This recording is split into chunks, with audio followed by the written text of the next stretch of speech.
Hey guys, Ruben here. I want to show you Pixi tasks. Pixi tasks are a powerful way to run commands on all your platforms defined in your project. It also runs the commands in the environments that you create with Pixi itself. So in this case, we have an environment that only depends on PyTest. I can run some simple commands directly into this environment with Pixi run and then any command, for instance PyTest.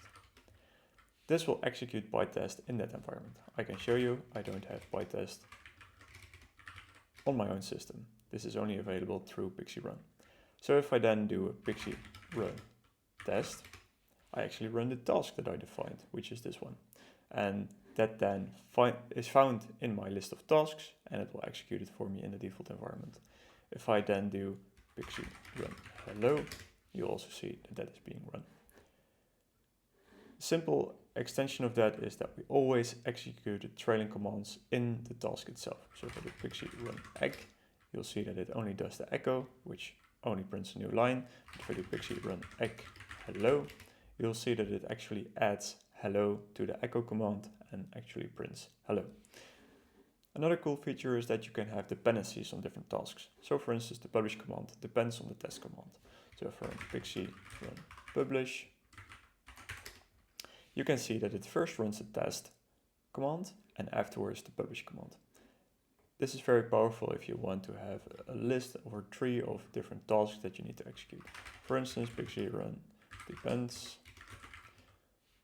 first runs the hello command because that's the first dependency of the task, which is only hello.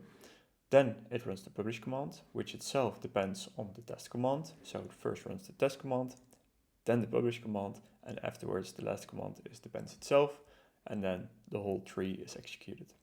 You can also use this to create a command or task that it doesn't have a command itself. So for instance, Pixi run pub doesn't run any pub command, but it does run the test and publish command because it depends on publish, which depends on test.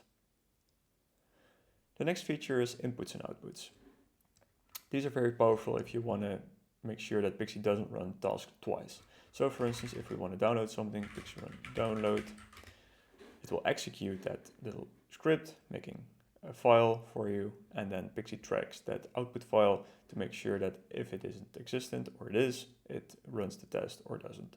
So in this case, we created the download.txt file, and then if we run it again, we don't need to download it again. So cache is hit, so it is not run.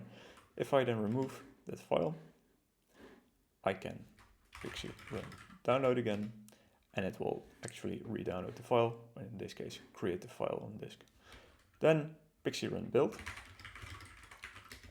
will do the opposite. So it will run the command.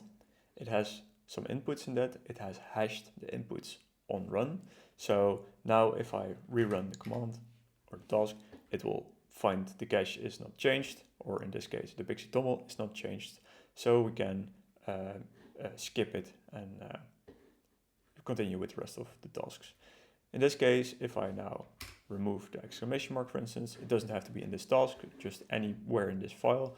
I can do Pixi run build again, and you will see that the cache is not hit, it is rebuilding, and you can also see that in the output, it's new output.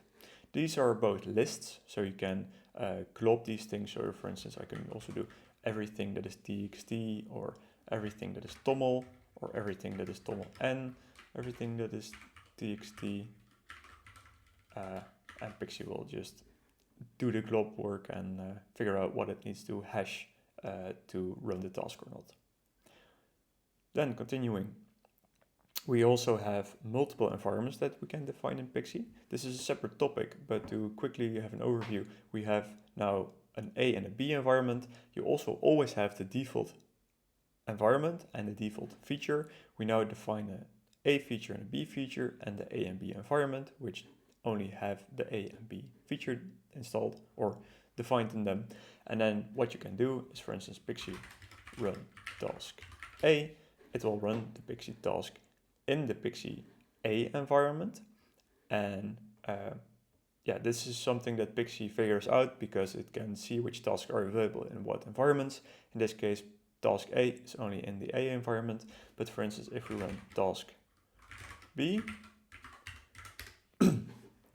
you'll see that it depended on task A, which is only available in the A environment. So it will also be run in the A environment, which is visible in this prompt. Then the B task is run afterwards, and it is run in the B environment.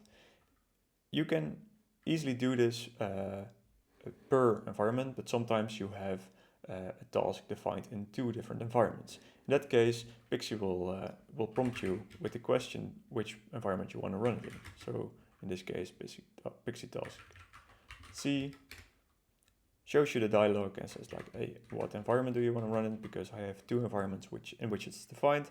If I select A, it will show you it's run in A, and that is the command that I have run. And in the case that you are, for instance, in CI, you don't want dialogues, you can just do Pixi run -e for environment, and we say I want it to run in the B environment, and it's task C. It will directly run it in the B environment, and no questions will be asked. This is a quick way to use tasks in multiple environments. This will run on all the platforms that you define in your project. And yeah, I hope you learned something from this video, and I hope to see you next time. Thank you.